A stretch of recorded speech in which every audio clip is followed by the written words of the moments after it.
Amin'ny fifaliana lehibe indray no azosoana ratokatrantsika ny amin'ny zaonio zao ny ambasadera ny Aozoa Elia no mandroso atotokatrantsika eo amin'ilay hoe ny Andriamanitry ny Abrahama ve miaraka amin'ny Korana Silamo sa amin'ny Sefer Torah Jiosy. Izay no jerevantsika tretsika ho any amin'ny lanitra lanitra zany, ho any amin'ilay Andriamanitra ny Abrahama ilay namorona an'izao tontolo izao. Ka raha hijery an'izay tena namorona sy teo vonjena izay ianao, efa nampianariko antsika foana izay dia aleontsika mitady ny marina. Mihaino ny marina dia tsy misy mamita tena intsony. Be loatra izay fitakefanany izay aleo miverina amin'ny marina amin'izay jenimity. Ary fampianarana lalana fahatelo no fampianarana iarahantsika indray ny amin'izao anio izao.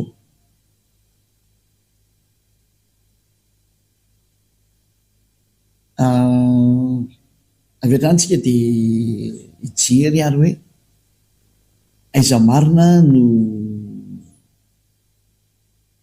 ahitana an'izany famarihana mikasika ny Andriamanitra Abrahama, satria misy boky anankiroa hitantsika zao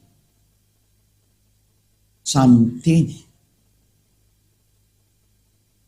ny momba zany hoe i Abrahama.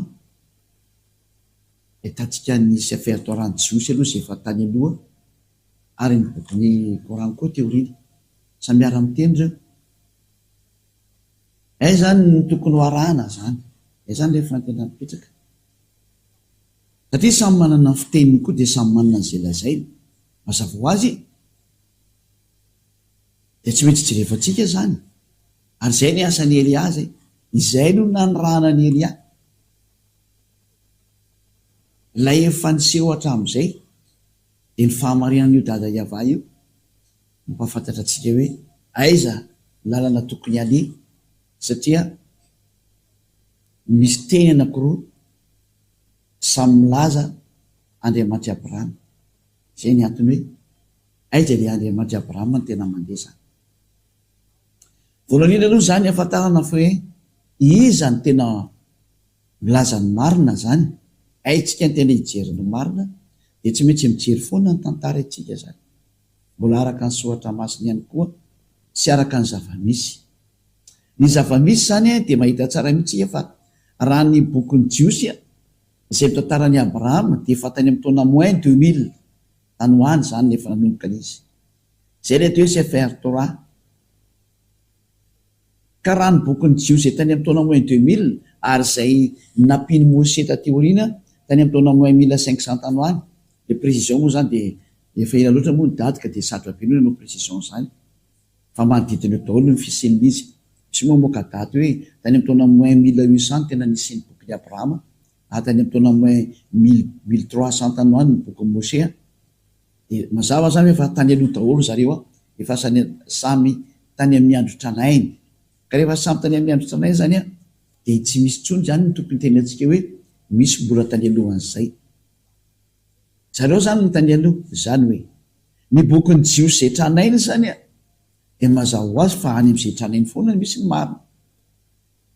Ka iza moa zany afaka hiteny hoe tsy marina io, satria ilay zahatra hitantsika fa efa tany aloha tany io. Ary izay nefa fampianarana faharoa mekinareo teo hoe nararotin'ny olombelona, nararotin'ny olona izay tsy fantatry mihitsy ina moa ny antony tonga azy nanao an'izany. Ny fiatezeran'ny dada Iava tsy nety niaraka tamin'ny Israely ihany, ka rehefa tsy niaraka tamin'ny Israely ihany intsony dada Iava dia nararotin'ny olona amin'izay no vaina ianarana. Izany hoe nanao izay mahatezitra ny dada Iava io daholo ny olombelona rehetrarehetra. Ka mazava azy fa io dada Iava io fa miteny mihitsy hoe ny voninahitro tsy meko ny hafa ary ny anarako tsy azo lotoina dia tsy anaiky an'io noviana izy. Ary izay ny natondravany Elia ankehitriny anamarina an'izay teny izay, anapirofo an'izay teny izay, ampafantatra an'izay teny izay hoe tsy manaiky an'io mihitsy ny dada Iava io, na ino no teneninao, na ino ho ambaranao dia tsy hoe kely noviana ty sary mandeha ty, fa izy ihany angeny nandro ihany any zanak'Israely ka raha mbola hitako fa miveriny any zao fa fanazimbazimbana azy zao dia tsy maintsy ho avokoa ny fikapohana mafy zay ataony ary ity tsy vita ny fikapohana ntsony fa tena fandringana sy fandravana andreo zay rehetra nanao tsinitsinina anazy satria efa namoaka teny hoe ny voninahitro tsy azo lotoina ary ny anarako tsy meko ny hafa ka raha iayavano anarany dia tsy azo nohovaina zavatra hafa zay ka zay raha tonga tsy mijery hoe aiza zany nahitana le original izy dia tsy maintsy miveriny amin'ny sefertorany jiostsika fa tany nahitana any anarany hoe iayava ary zay ny antso an'izany anarana izany tahaka ny ambasatiovany Ahosoa Elia zay misy olo tela ny dada malala iayava amin'ity planeta teranareo ity dia nilaza fa zay niaraka tamin'io Andriamanitra nitoriny Elia zao dia afaka ny fahotana laza tsy nanao tentsony ary lasa parfait homme parfait ary zay mihitsy moa tanjon'io Andriamanitra marina io mahatonga ny olona akaiky ho lasa parfait ho lasa tsy manao tentsony ho lasa tsy manao ratsy intsony ary zay mihitsy nitanjona satria fa hitantsika hoe tsy mihaino mpanota izy io zay aloha anankiray zay fa mbola napofa ratsy ohatra masina hoe ity misy linina nany hoe solotrasa anankiray koa mahitsy be akoatran'izay taona izay ny solotrasa anankiray ary zay moa nahafantarany Andriamanitra hoe marina izy io satria ny tanjona dia tonga ny olona tsy ho mpanota lasa homme parfait dans toute son perfectionnement zany hoe tena olona tena parfait mihitsy ny sanzan'izy tsisy problème mihitsy ny fahamasinana ary olona masina olona marina olona tanteraka satria izay ny tanjon'io Andriamanitra Abrahama io satria izay ny mampiady anazy tamin'ny olona ka raha ohatra moa zany dia hiaraka aminao dia tsy maintsy lasa parfait mazava ho azy izany moa dia fanamarina milantsika hoe lozika be izy zany ka raha ianao mahita hoe lasa parfait zany angeny mampitsiriritra alitsy hoe zavatra vo misy voeritretina efa misy eto amin'ity planeta terranareo ity zany atao hoe olona tsy manota intsony zany ary zao Elia hitanareo zao narana voalohany amin'izany ary zay olona niaraka tamin'ny Elia rehetra dia tena afaka tamin'ny fahotana tsy nanota intsony mahita an'izany ny vahoaka maneran-tany zao zatratsika ilanao le izy zany na hoe sankisanky fa tena fampisehoana ny fitiavana lehibe any dada malala iayavana mazava zay teny izay ary mazava izay sary izay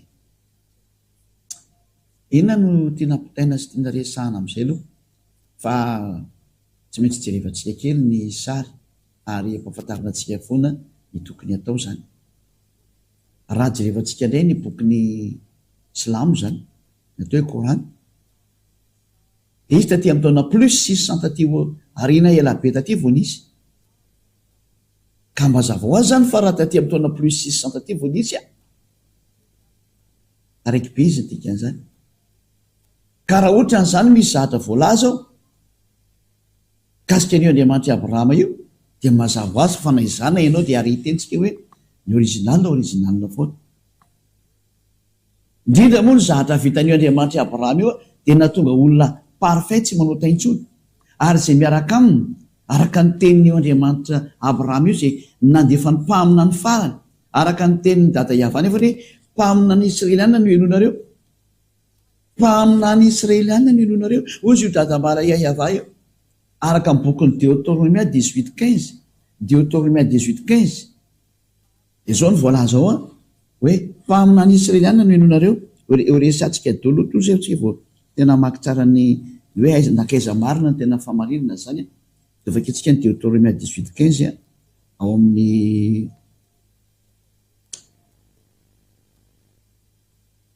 amin'ny soratra masina ny jiosy moa zany jerevantsika anazy raha nireo marika ianareo fa za tsy mamoaka testamenta vaovao mihitsy retreto fa testamenta taloha ihany satria izay mihitsy nanapolofoko ny famarinana amintsika hoe tsy azonao toerana io Andriamanitra Abrahama io Andriamanitra niaraka tamin'ny Israeliana io Deutéronomie 18:15 izao ny voalaza ato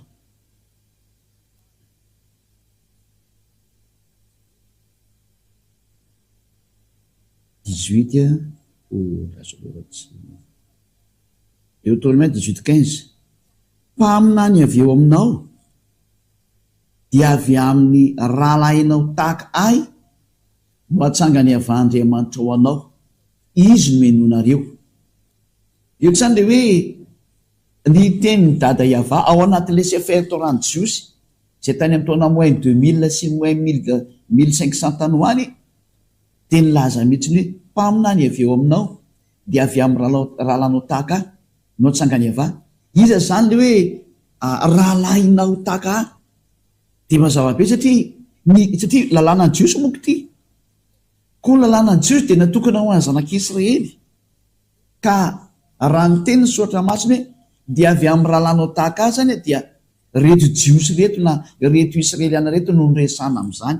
Satria izao ny voalazan'ny ten'Andriamanitra any amin'ny bokin'ny Exodus 19 hoe Exodus 19 hoe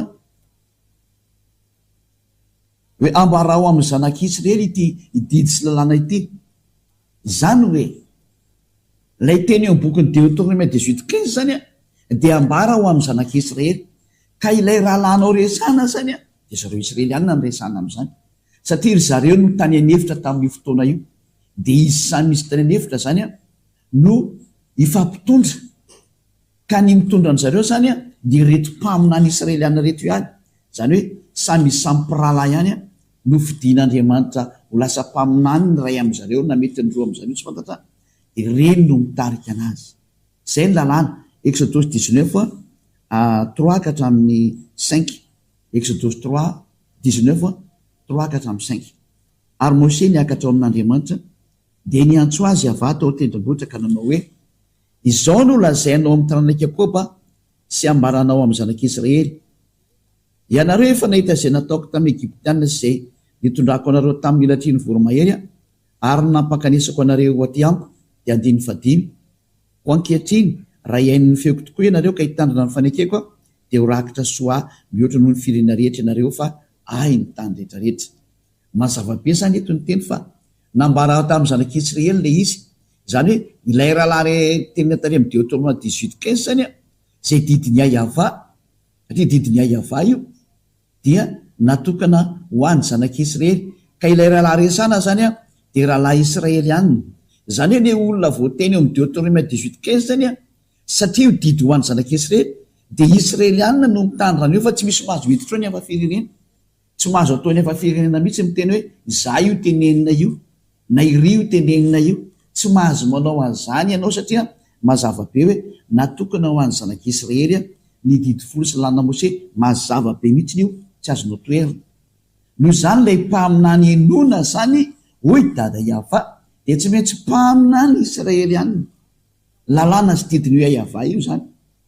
Zany hoe rehefa tsy Israelianina zany dia efa tsy mety, hatrany dia exclu mihitsy ianao. Mazava be io teny io.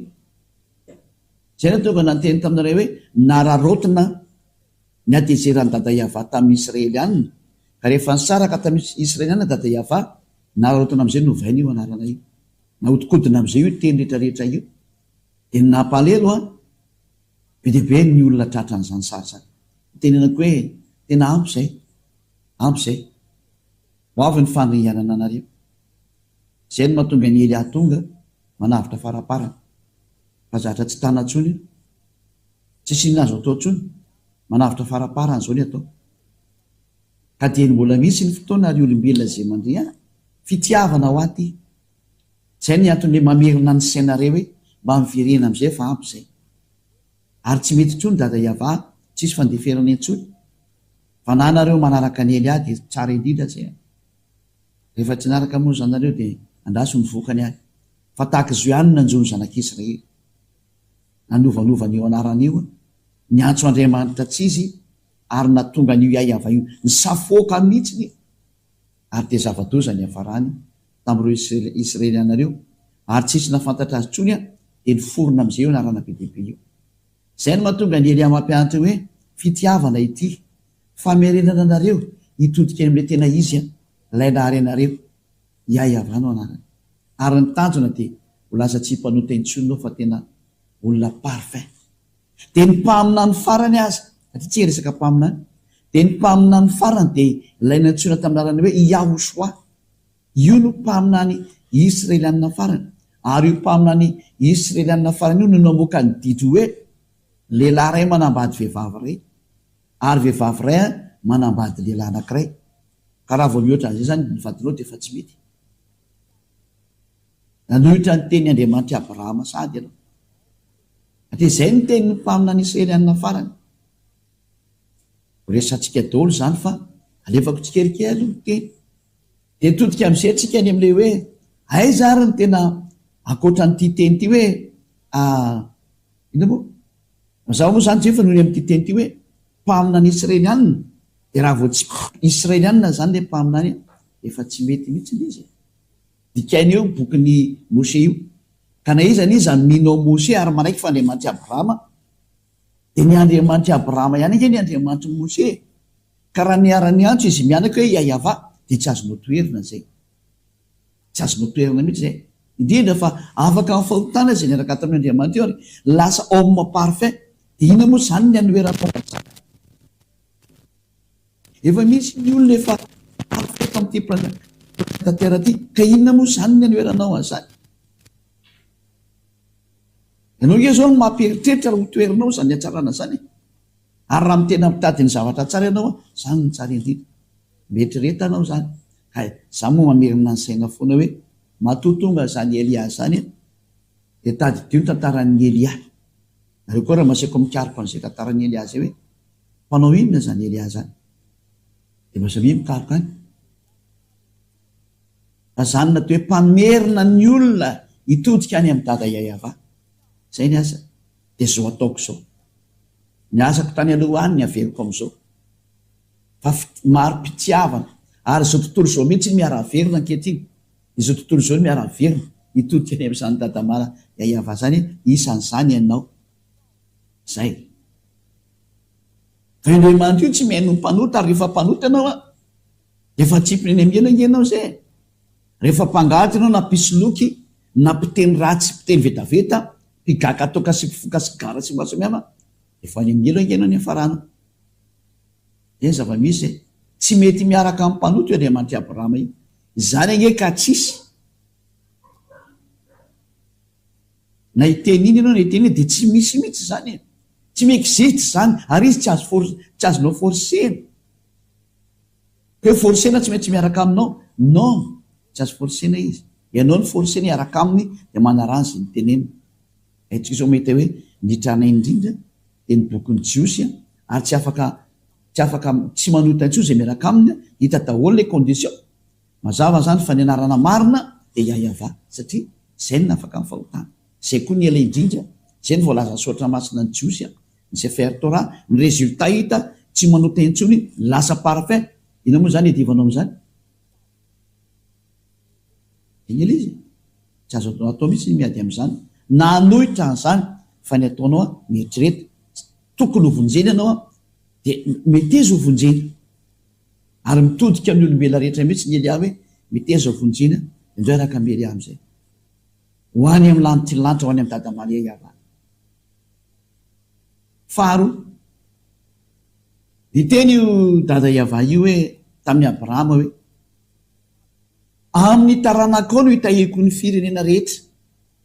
De ndray zany sary manaraka eo tahina zany ny olombelona amin'ny alan'ny taranak'i Abrahama aiza zay fitahina zay no andeha any amin'ny taranaka an'izy de tsy maintsy araka ny bokon'ny Sefer Torah foana ny jerentsika tia io ny tranainy indrindra tsy afaka hijeriny taty oriana mihitsy ny satria mazava ho azy efa misy ny tany aloha original ary mahafaka amin'ny fahotana zay mihitsy ny tanjony de miverany original foana tsika rosika be zany zay efa tany aloha tany nainao na ve mahita ny eo ty original de aonamoana ny makany amin'tsy original kosa fa tsy solona be vavangeny ianao am'zany evitrany ary zay lay te hoe lasa avinavo de tolonao makaiza moa zany zao le avinavo iza zany ny azo tombony am'izay tanao fa tsy misy ary tsika mitodika any amin'ny lay tena mahatonga atsika hoe ho tena voavonjy mihitsy zay fona jerevana zay ary efa migadona ny andro farany zao hitantsika ny fandeha ny fatratarany teny dada Yahva na io ady eo amin'ny Rosianina sy ny Ukrainianina io efa ty guerre nucléaire mananotanina ty efa fanamporofona fa migadona ny farany ka aoka tsika samy ho tonga saina hiverina any amin'ilay famarinana fa tsy azakazaka ho any amanonao foana efa tongotra loatra ny andro rahoarantsika ry hijery am'izay raha ny sara araka ny bokyny Genesis 4:20 ojevantsika aloha zay teny zay.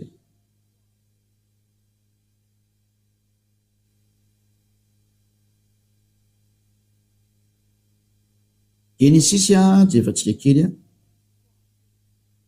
22:18 Genesis 4:20 andeny 7:20 zao ny voalazato re asaiko sotosika ty Genesis 22:18 dahoary ary amin'ny taranakao no hitahinany firenena rehetra ambony tany satria nanaiky ny teniko ianao. Misy zany ny fitahina ho an'ny firenena rehetra eto ambony tany any amin'ny taranaky Abrahama no misy zay zavatra izay ao amin'ny taranaky Abrahama. Nakaiza ty fitahina ho an'ny firenena rehetra ty dikan'izay dia mazava ho azy fefa nisy koa ny teny efa ny fanaovan'Andriamanitra hoe ity taranaky Abrahama ty kosa nefany dia ho andevozina eo amin'ny 700 taona eo zany maherikely eo zany izy ho andevozina 700 taona ny zanak'Israely any amin'ny tany zay tonga azy andevo. Zay ny tena taranaky Abrahama ka tsy misy taranaky Abrahama nandevozina 700 taona afa-tsy ny taranaky Abrahama tamin'ny Isaka. Zay satria Abrahama dia niteraka anankiroa, ny ray Ismaël dia ny ray Isaka. Ho an'izay tsy malala zay ny zanaka ny Abrahama. Ny Ismaël dia niteraka tamin'ilay andevony vavy zay atao hoe Agar, ary nakay kosa dia tamin'ny Sara zay tena vadiny. Araka amin'ny bokyny Sefer Torah no teny an'izay. Io nanana vady anankiroa izy Agar ny ray izay mpanampy moa zany tena marina, mpanampy vavy. No misotra maso zany andevo vavy izy satria hoe zay voalazany sotra maso moa tsy maintsy averina dia araka ny Sefer Torah. Dia ny ray kosa i Sara zay tena vady mitovy aminazy zany, hoe mitovy firazanana zany tiana tenena. Zay ny zava-misy ao anatin'ny soratra masina. Ka raha ny voalazany sotra masina dia ity taranaka andevozina ity dia tsy iza fa ny taranaky Abrahama izay nikisaka ka tonga tany amin'ny Mose. Ka io Mose io zany izay mpaminan'Andriamanitra ihany koa izy dia zao ny taranaka avy any amin'ny Mose zany dia avy ao amin'ny Isaka dia tonga tao amin'ny Yakoba na hoe Israel. Dia Israel na Yakoba no niteraka 12 dia tao anatin'izay ny taranaka Levy, ary ny taranaka Levy no nivoan'ny i Mose sy Arona taty aoriana. Ary zay taranaky Mose zay no lasa manino moa, lasa nitondra ny zanak'Israely lay nivoaka avy Egypte satria nandevozina 700 taona eo tokoa ny zanak'Israely. Ao jerevantsika ny soratra masina ao boky Jiosy hoe nakaiza ilay hoe fitahina ho an'ny firenena rehetra. Dia vakitsika ny Genesis firy moa zany 5:20 no vakitsika zany. Dia vakitsika mihitsy ny amin'ny anokany ny voalohany zany. Eto ny rahantsika hoe ho andevozina ny zanak'Israely, ho andevozina izy. Rehefa afaka manokany diny voalohany rehefa afaka izany dia tonga tamin'ny Abrahama ny tenin'ny avà ka nanao hoe aza matahotra ry Abrahama fa izao no ampinganao sy valim-pite lehibe indrindra manao. Hoe aza matahotra fa tena zany tena aza zany ny valim-pitenao zay. Evakitsika aiza re zany 7 ary hoe Iavà taminy izao no Iavà izay nitondra anao nivoaka avy tany amin'ny oran'ny Kaldiana mba omeko anao ty tany ity holovanao. Ka io tany io tamin'izay ny tany Israel amin'izao tsika miteny zao taona izy zany. Ary hoe Iavà, ary hoe izy Iavà tompo ahoana moa nafantarako fandovany ty aho. Dia misy zatra natao moa zany teo fa tsy dia tiantsika fa nanava fotoana. Dia ao amin'ny 7:20 ary hoe avata amin'ny Abrahama, aoko ho fantatrao marina fa ho vahiny any amin'ny tany zay tsy azy ny taranakao ary anompo ny olona any izy ka pahoriana 700 taona. Zay. Fa izany firena zany kosa zay ho tompony dia ho tsaraiko, ary rehefa afaka izany dia voaka izy ka mitondra rem-behivava. Zay. Eotra ny teny dia hoe, ozy dada Iava mantsy ny Abrahama hoe ho vahiny any amin'ny tany zay tsy azy ny taranakao ary anompo ny olona any. Zany hoe lasa andevo zany ry zareo koa. Ka io le taranak'Israely io zay andevo tany Egypta nandritry ny 700 taona teo eo zany, araka n'io teny io. Dia aiza ary io tany io? Dia mbola nomena zany io tany hoe io tany io dia tsy aiza fa io Israel amin'izao tsika miteny zao eo amin'ny 120. Ary io le mampiady ny arabo-palestiniana sy ny israeliana, ary mahatonga ny sary mampiady foana ny any amin'ny fahatsimo ihany areo mandrak'izao. Avaketsika Genesis 15-18, 15-18 dia 19 ary ny 20 hatramin'ny 21. Tamin'izany amin'izany Havana no fanakina tamin'ny Abrahama ka hanao hoe ny taranakao no fonomeko an'ity tany ity, hatrany amin'ny ony Egypta ka hatrany amin'ny ony lehibe, dia ny ony Eufrate, dia ny Kenita sy ny Kenezita sy ny Kadmonita, ary ny Tita sy ny Perezita sy ny Lefita, ary ny Amorita, ary ny Kananita sy ny Girgasita, dia ny Jebusita ihany koa zany. Io zany ny tenin'Andriamanitra dia milaza hoe ny taranakao nomeko an'ity tany ity. Mazava zany fa ny taranaka andovan'ny tany menan'ny Abrahama zany dia zay ho tonga ao ary ho andevojina mandritry ny 700 taona izy. Dia tsy iza tokoa nefa no natateraka an'izany teny izany fa zavadinindra fa i Mose sy ny Israelianina. Fa i Mose no nitondra an'zareo nivoaka tao Egypta araka ny tantara ao amin'ny Sefer Torah-ny Jiosy. Zany hoe tanteraka zany ny tenin'ny dada Iava fa ny tompon'ny tany Kanana dia ny taranak'i Abrahama tary amin'ny Israel. Zay ny voandry Mose, ary ny Israelianina amin'izao tsika miteny zao no mipetraka ao Israel ary izy ny tompon'ny tany, saingy mbola hidivana foana moa ilay tany manaraka androany mba tanteraka ny teny hoe ho ataoko vato mavesatra ho an'izao tontolo zao io Israel io, dia ny firena rehetra manodidina azy. Tanteraka atao rehetra ny amin'ny tenin'ny mpaminany Israelianina. Ny tena misavoritaky zao tontolo zao ny historan'ny Israely io satria tsy mety milamina mihitsy ny arabo sy ny Israelianina miady manaraka androany. Hatra tsy voa androany hoe fa hatramy elabe mbola tenin'ny dada Iava daholo mahatonga an'izany. Zareo tsisy afaka miala amin'io dada Iava io zany mihitsy ny teny daholo io tanteraka io. Ary eo anatin'ny Sefer Torah-ny Jiosy le tanteraka nefa. Eo ataoko vato mavesatra ho anareo ro jerevantsika ary ny bokin'ny Zakaria 12 mpaminy any Israelianina zany. Eo ataoko vato mavesatra ho an'ny firenena manodidina mihitsy io Israel io ary ataoko maratra dia maratra izay mivesatra anazy. Dona kaventsika zay io entre parenthèse kely ao amin'ny bokin'ny iza moa Zakaria 12 noko andiny voalohany. Dona kaventsika teny faminaniana avy tamin'ny Havany amin'ny Israely hoy Iava zay mamelatra ny lanitra sy amin'ny fandrenany tary mamorona ny fanahiny olona ao anatiny. Izy io mihitsy zany mamorona ny fananao hipetraka ao anatinao ao. Ino izao anao any Jerosalema ho kapoaka mampiraikiraiky ho an'ny firenena manodidina. Kapoaka zany zany tena hoe zavatra kapoaka zany moa tsy miteny frantsay hoe coupe, misy zava-doza ao anatiny eo.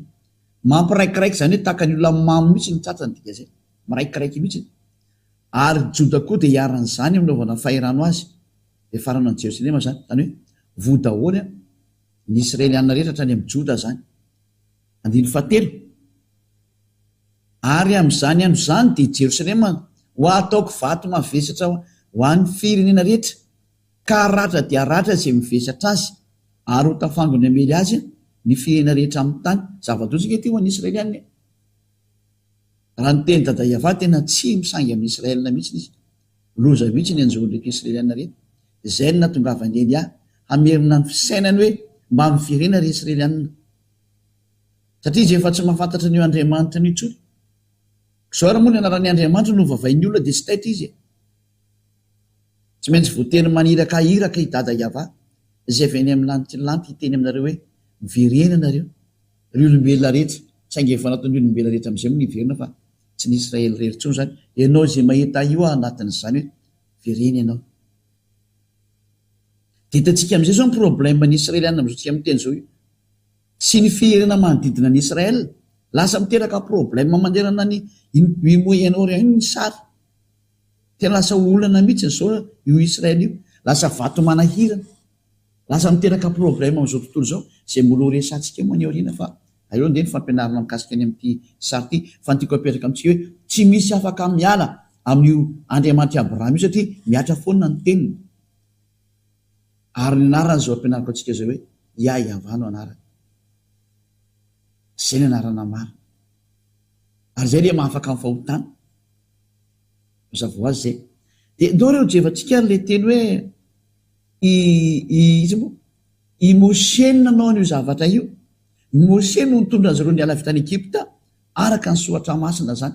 Zay ho jerevantsika io tiany koa. Ndao raha vakitsika daholo ny teny hoe i Mosè no nitondra zareo ny voaka zany. Ka rehefa fantatsika fa i Mosè ilay nitondra azy ny voaka tokoa, ary tanteraka daholo le hoe ivoaka avy eo amin'ny toerana nandevozana anazy izy dia mazava be fa le efa-jato taona zany, dia mazava be fa ny zanak'Israely ity resana ity.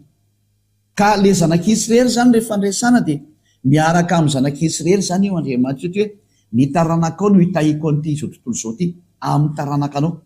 Zany hoe le fitahiana zany makany amin'ny taranaka dia izay andehanan'ity teny hoe andevo efa-jato taona izy. Ka le andevo efa-jato taona dia tsy misy afa-tsy ny Israeliana irery ihany ary tsy misy intsony mandrakandroany. Tsy ny Sinoa ny andevo na ny Arabo ny andevo na ny Amerikana ny andevo na ny Malagasy no andevo na ny Afrikana na ny Japonais fa ny Israeliana no andevo efa-jato taona. Zay ndao tsika ary hamaky an'izay teny izay ndeha araka ny soratra masina zany. Avaketsika indray aiza moa zany misy an'izay miloha karotsika kely vetivety kely zany.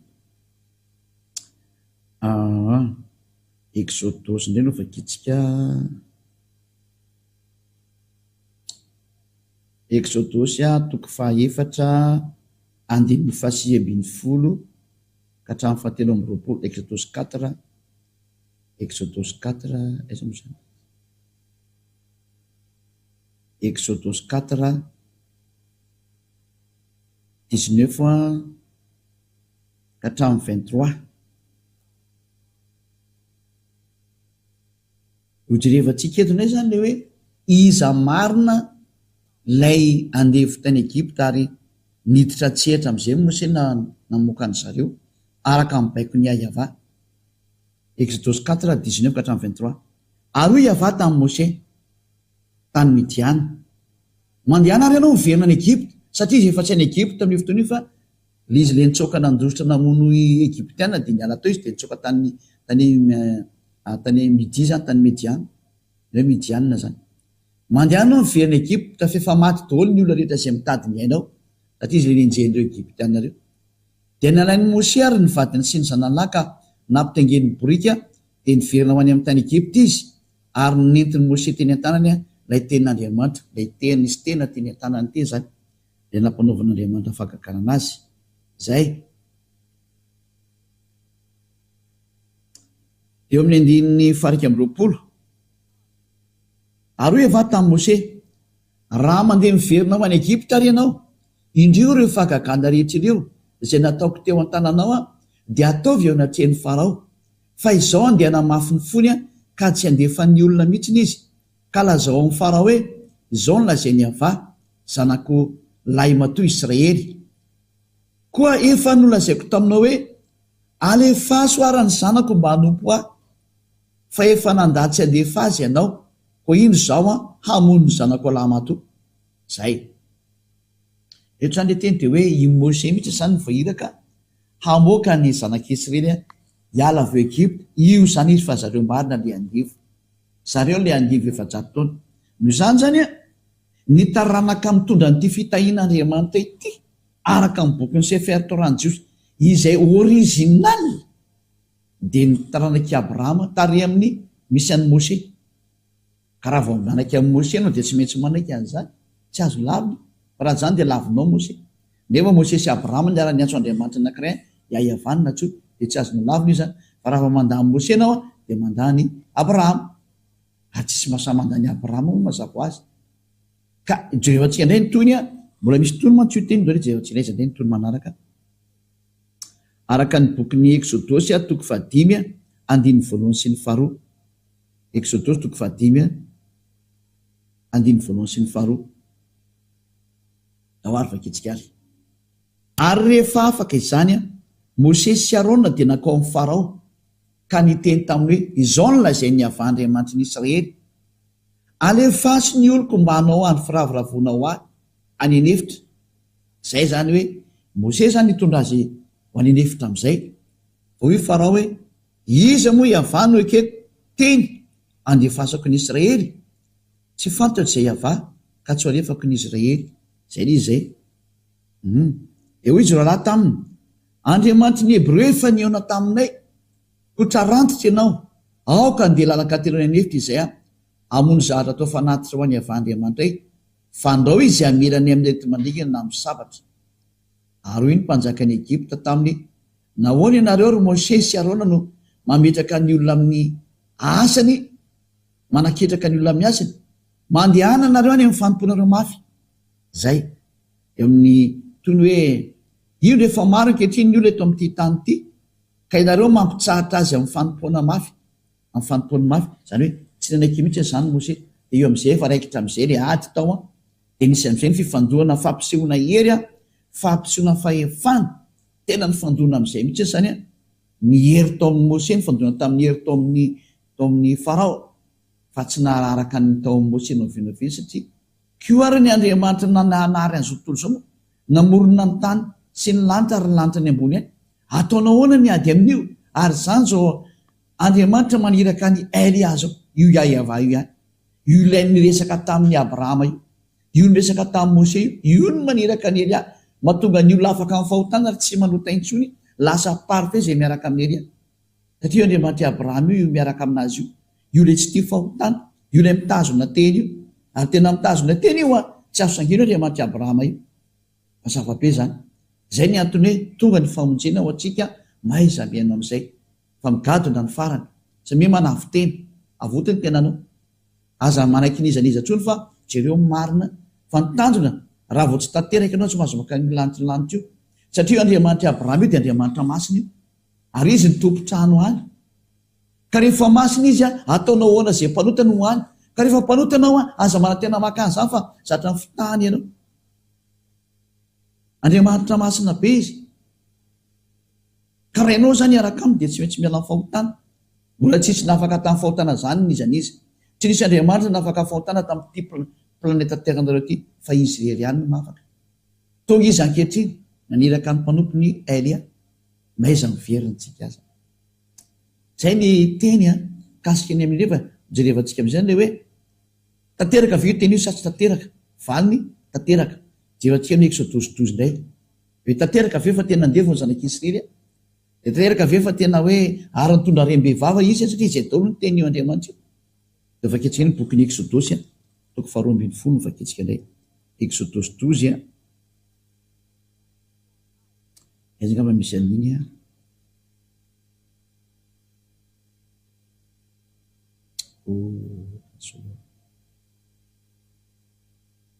Exodosy 12 mampiandinin'ny fahafiry ijerevantsika.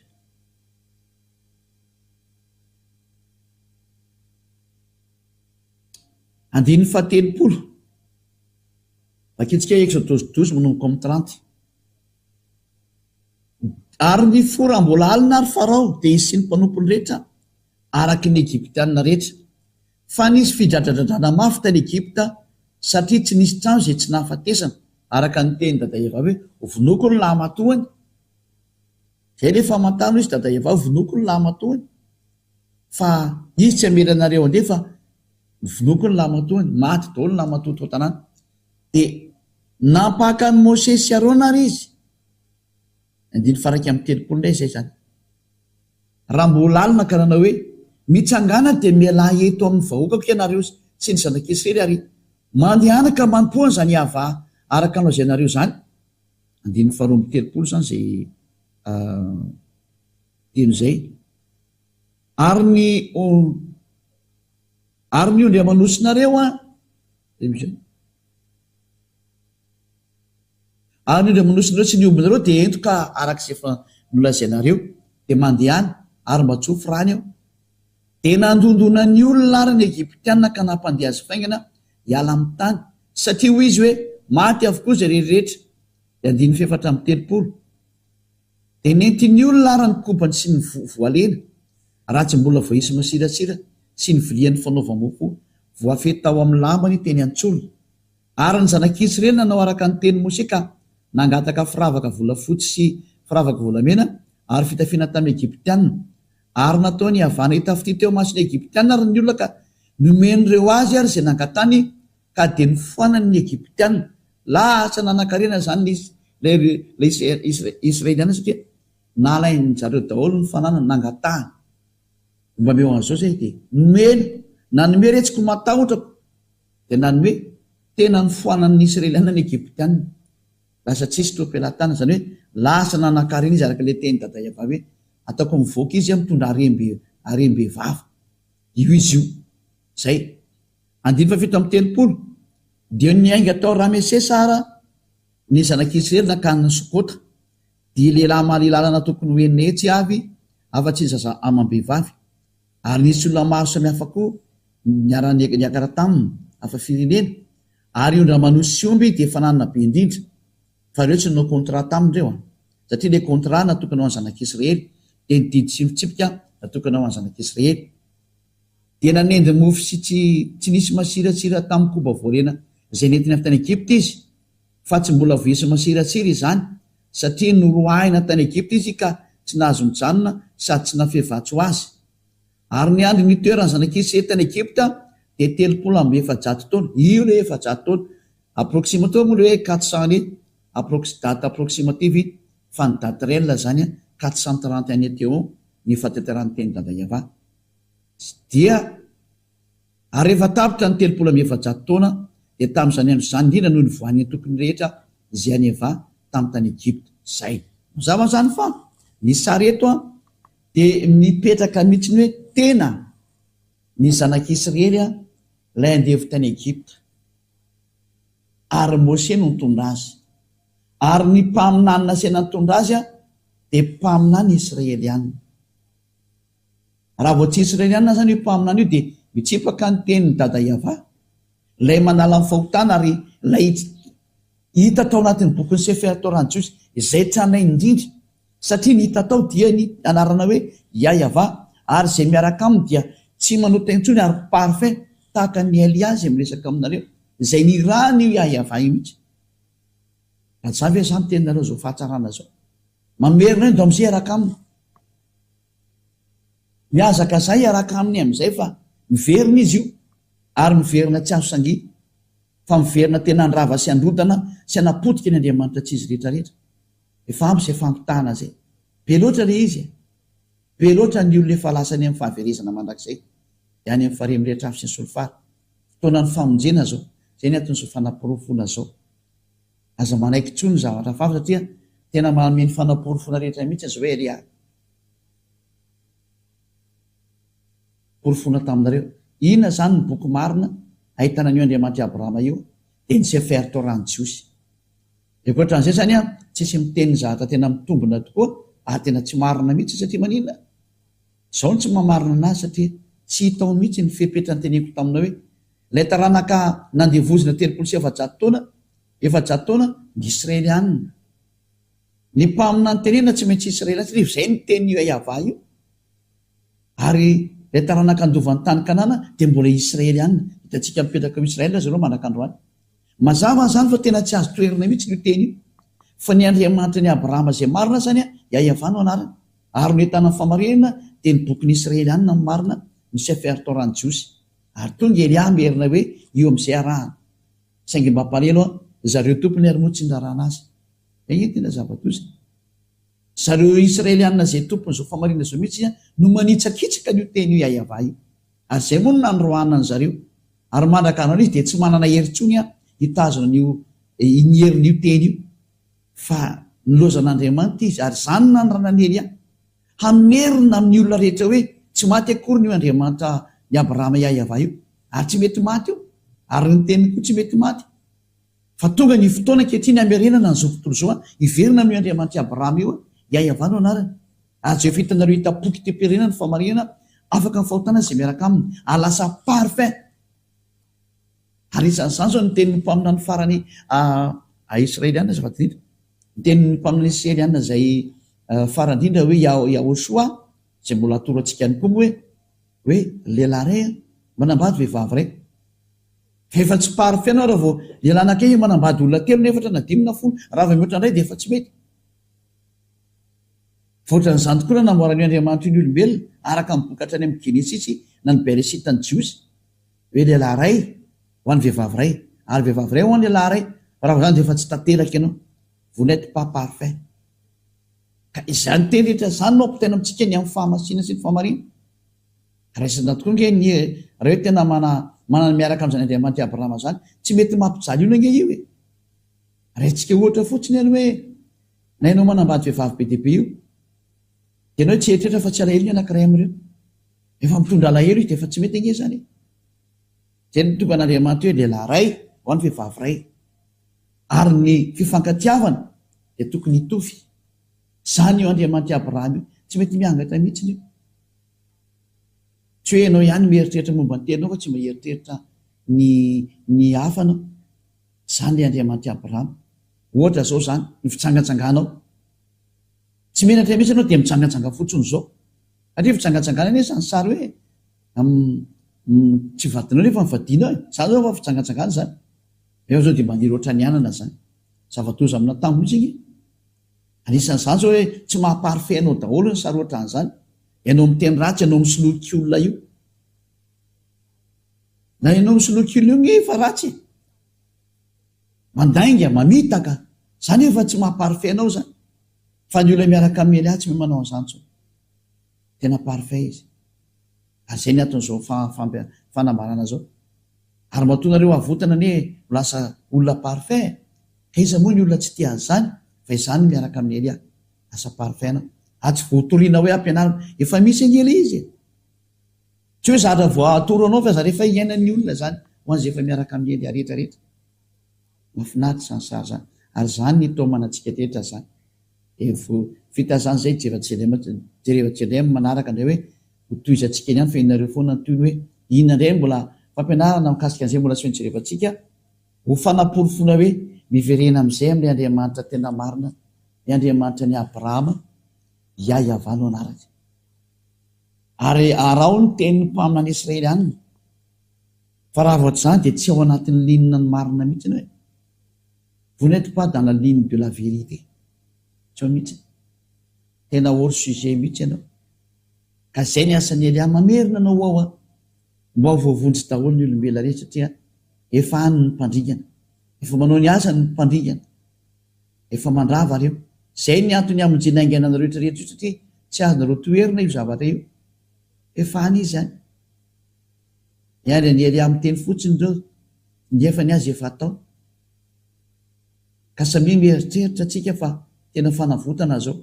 Manavitra ny olombelona rehetra Elia mialohan'ny anam-potena anareo. Ny aiza koa ny ampitombona zany dia ho hitantsika eny re, aleo ny tantara indray ny ampiseho ny marina, fa zay ny teneny ena rehetra izy ho tanteraka zao.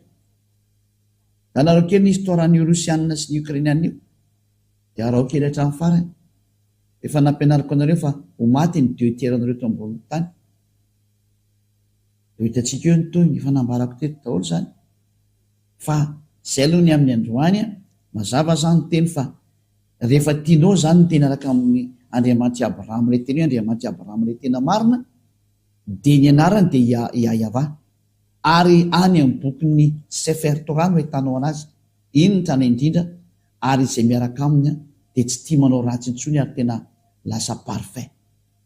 Zay fa dia tena anjaranao zany misafidy iaraka amin'ny io Andriamanitra Abrahama io iayavana anareo, ary manaraha ny Elia amin'izay manombo zao. manarany Elia, anavitra anao zany Eliasa, amonjy anao, ho lasa homme parfait anao, tsy misy zatra atahoranao intsony zany hoe ho any amin'ny fiainana mandrakizay zany, fa izany no tena fiainana mandrakizay zany, ho any amin'ny Andriamanitra Abrahama iahavanao anarany. Ivavaka isika. Sotra betsaka tatamalaly iava. Fa ianao tokoa no naniraka ary nataoko ny asanao ary mbola anao indray azy aho. Mbo famonjena ho an'izao tontolo izao, zao teny izao. Tena fanafotana. Ho lasa tena tsisy kianina intsony ny olona. Homme parfait. Fa izany ny antony namonjenao azy. Izany natonga ny teninao tamin'ny Abrahama hoe ho fitahiana ho an'ny fiaina rehetra, ho fanafotana ho azy ny dikan'izany. Sotra betsaka tatamalaly iava. Efa mandeha ny teninao amin'ny fanavotana ary ho tonga hatrany amin'ny fanafahana izao. Teny tena hoe lasa olona vanina ny olona, lasa olona sambatra ny olona, lasa olona tena manana fahasambarana ny olona rehefa tafaraka aminao. Fa izany tolo ny antony sao. Iza moa tsy maniry an'izany, fa ankehitriny dia efa tena misy zany. Sambatra izay tsy manota intsony, ary sambatra izay efa lasa tanteraka izy ka tsy tia ratsy intsony nalakalena. Dada iava malalo, sotra betsaka ny amin'ny teninao rehetra. Ary mbola ho avy ny fampahafantarana ny zavatra rehetrarehetra izay mikasika ny amin'izao famonjena izao, dia avy amin'ny tenina hoe mpamina ny Israeliana no inonareo. Dada iava malalo, sotra betsaka ny amin'ny famonjena izay nomenao ny olona izay efa iainanay ankehitriny. Voninahitra nao mandrakizay. Ary minaranao hoe Ahosoa anaovana ny teny rehetra. Halleluja. Amen. Dia mirary izy sao tsiketra samy hotahina amin'ny zetra ataotsika, hotahina amin'ny zetra hoalalakalentsika, ary manarahany dadamalaly iava vonjeny fananao, ary aroviny fananao mba ho tonga soany amin'ny lanitry ny lanitra, tsy manota intsony nisy zany dia samy tainao soa ataony miaraka indray mandrapiona mandrapesaka eno matory azy.